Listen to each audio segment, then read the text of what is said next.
Rachel. Hi, Brittany. So today I want to talk about the Bill of Rights. And we talk about the Bill of Rights a lot as being its own thing. I think sometimes for people who are just learning about the Constitution and everything, it's sometimes confusing because you have the Declaration, you have the Constitution, you have the Bill of Rights. But the Bill of Rights is part of the Constitution. The Bill of Rights, we have amendments. So every time you want to add something to the Constitution, there has to be a deliberation you have, in Congress, and there has to be a ratification process. And the Bill of Rights are the first 10 of those amendments that came pretty shortly thereafter the signing of the Constitution. But it was a big, it caused a ruckus, if you will. There was a lot of back and forth. And it's funny because nobody was against what was included in the Bill of Rights. They were against whether or not it needed to be included. And it's kind of funny because you had one side that was like, this is so obvious. Why would we need to put this in here?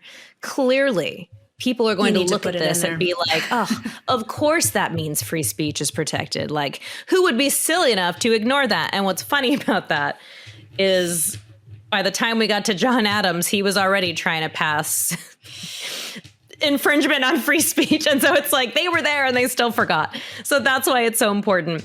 So Bill of Rights, I'm going to see if I can do all these from memory. Number one, free speech. Yeah. Number two, right to bear arms. Number three, right to not quarter soldiers, which sounds weird, but there's good reason for that. We'll get into that later. Number four, privacy. Number five, privacy, but also the right to remain silent. There's some due process in there. 6 and 7 is where I get mixed up because 7 is jury trial, but there's also other things like double jeopardy. There's like some other things in it. Oh, I'm mad that I couldn't remember the 6th. I was like, do I need to Google it? Yeah, but Google it, but I'm going to try to come back to it. Okay. 8 is cruel and unusual punishment. I like that one. It's not saying there can be cruel and unusual punishment. It's saying there cannot be. 9th? No. And 9th is, I think, a little bit of due process. I was I was going to quiz Rachel on this. It was funny. And then I was like, no, I'm going to quiz myself. I'm going to put myself on the spot here. I am a little bit at an unfair disadvantage, though, because I deal with the amendments in my outside life all the time. So 6 is right to a fair trial.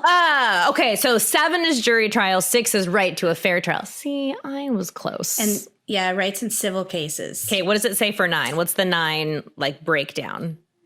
Rights retained by the people. So rights retained by the people. And then the 10th is an interesting one because the 10th, tell me if I'm wrong here, but I believe so. So there's some due process in both of them. The 10th made the entire thing, Constitution included, applicable to the states. Mm-hmm. States' rights. States' rights. So I did pretty good. Really only forgot the 6th. You did very good. Yes. But, so thank you, Rachel, for being my Google master over there.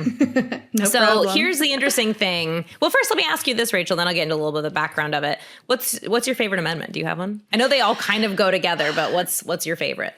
Oh, well, I'm a communicator. So the First Amendment, freedom of speech. Same. I think there's a really good reason why that's number one. Yeah. It's because all of the other rights really don't matter if you can't speak your mind and say who you are and speak out for change. The whole system is kind of underpinned by being able to convince others of the way you think the government ought to be. And if you can't speak, then you have no power. So First Amendment. And it's not even just speaking. So, and I want to do, eventually we'll do an episode on each amendment. We did that in the past, but I want to do a refresher.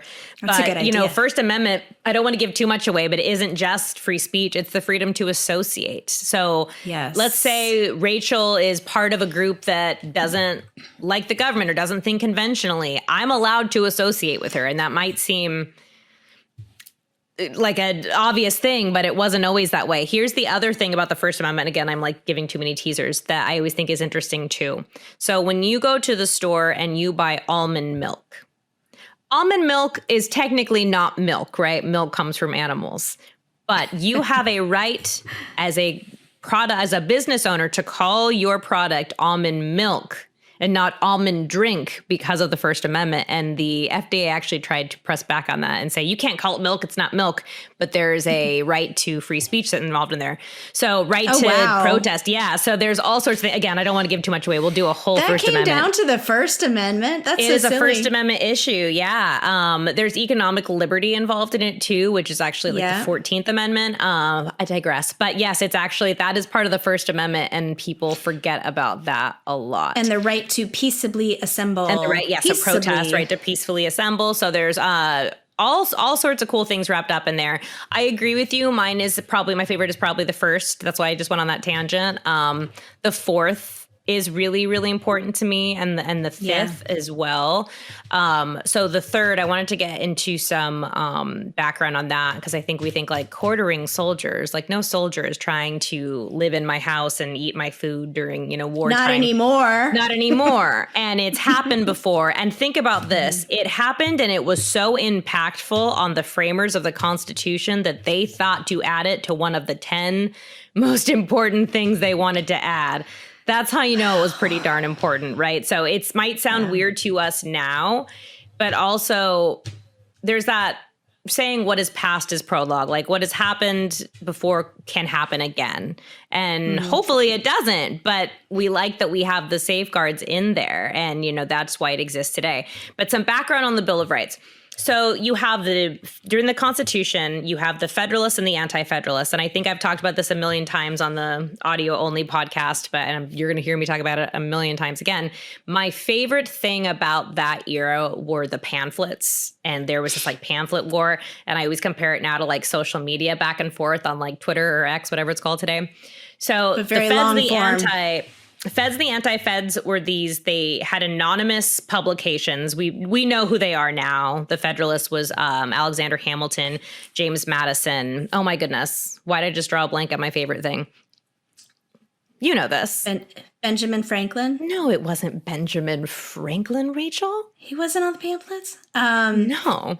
Samuel No, not Adams. pamphlets in general. Sorry. The Federalist Papers. That was my fault for not specifying. Oh my goodness. This is killing me. I'll get back to it later because I'm going to remember. I'm like trying to quiz myself today because these are things I literally talk about all the time, and I can see his name and it's driving me nuts. Rachel, you're on Google duty while and it's going to bother me when you say it because I'm going to be like, oh, I knew. But who wrote the Federalist Papers? Is that what we're looking at? So the Federalists were very pro, like government still kind of, or the federal government having the central authority. The anti-feds wanted a less centralized big government. They wanted it to be the Articles of Confederation, which will be a whole other episode. But the Federalists were the ones who were like, we don't need to adopt this Bill of Rights because it's so common sense. Life, liberty, pursuit of happiness, property, that's already in there.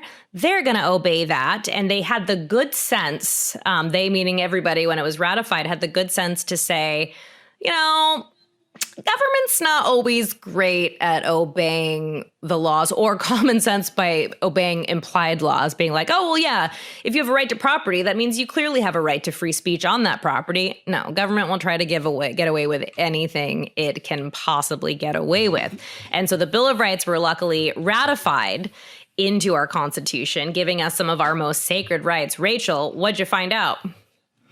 Alexander Hamilton. Okay, I knew Federalist that one. Papers. I knew Hamilton and Madison. John Jay. Okay, well, that's irritating because I pseudonym Publius. Publius, yes, that's which was like the people, the public. And the anti-feds, again, we'll do a whole episode on that too. People always talk about the Federalist Papers when they talk about the, exciting time of framing the Constitution. But the anti-feds don't get a lot of street cred, and they deserve it because, so basically you had the Federalists writing the Federalist Papers, and like every week a new one or a couple new ones would come out, and people would be like, oh, did you read the new Federalist paper? Oh, I can't believe he said that. And then you'd get the anti-feds would respond and be like, well, here's mine. And, oh, did you see the anti-fed? Did you see what he just posted on Twitter? Not Twitter, but you know what I mean. Sick burn, bro. Yeah, sick burn, bro. Whoa, he really said that? What? Trial by jury? Get out of here. It was like, this was the exciting, and it's funny that a lot of our founding fathers were like in their 20s. So Except for Ben Franklin, who it's so funny to me for as bad as I should say, as good as like there was no sanitation back then. People didn't know to clean things. There was soap wasn't commonplace. And yet Ben Franklin lived to be so old. Thomas Jefferson and John Adams also lived to be old. You're just kind of like, wow, because Ben Franklin, I feel, was always like 60. Their immune systems must have been. It would have had to have been amazing. But yeah, the Bill of Rights. I'm so glad that they made the right choice to adopt it into the Constitution, because laying those out, I think, just clearly says listen, the Constitution is this framework. Here are the things. Here's what the executive, judicial, legislative branch do, but also this is what government cannot touch. Now. There's a lot of wiggle room. Like I said, government will try to get away with anything. And so, yes, free speech written right there. But then the economic thing I told you about almond milk, these little fine-tuned things, they duke it out in the courts, basically. So you see how far you can push that speech. The government sees how far they can go to stop that speech or stop that expression. And then eventually it gets to the courts where they hear the arguments. That's where we get things like, okay, you have free speech, but you can't incite a riot. You can't yell fire in a theater. So, right. So you have these things where you're like, okay, but I have free speech. Then it goes to the courts, and then the courts are like, okay, but if someone could get hurt, blah, blah, blah. So even though they're written down, go on.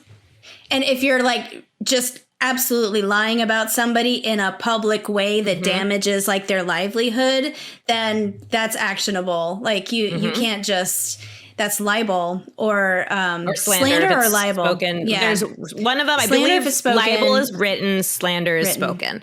So so there's all these things where it's think about it. They thought it was going to be so commonplace that it was why do we need to include these? They'll get it. We even have them written down, and there's still controversy over. I also want to. Oh, go on. I think that's a really, really important amendment. I don't know that that's my favorite, but it's important because it just kind of points out, look, the enumeration of certain things, just because we didn't spell it out doesn't mean that you don't have that right. So this isn't the definitive collection of rights. Yeah, we might have forgotten something. That doesn't mean that this is an exhaustive list. So I think that's pretty important for them to have included that. And we will go over, like I said, I know we kind of focused a lot on free speech just because Rachel and I like free speech, but we'll go through each of the amendments in a different episode because I think most of them require their own because there's so much historical context and so much good stuff in there. So it's not just the first, even though we love the first. So yeah, Bill of Rights, they're great. Check them out. See if you can quiz each other to see if you know them. I thought I was going to come in here 10 out of 10. Winning the whole thing. I got close. So close, yeah. We'll wrap it up there. Thanks so much for listening. And as always, don't forget to like and subscribe to the podcast, and we'll talk to you later. See you next time.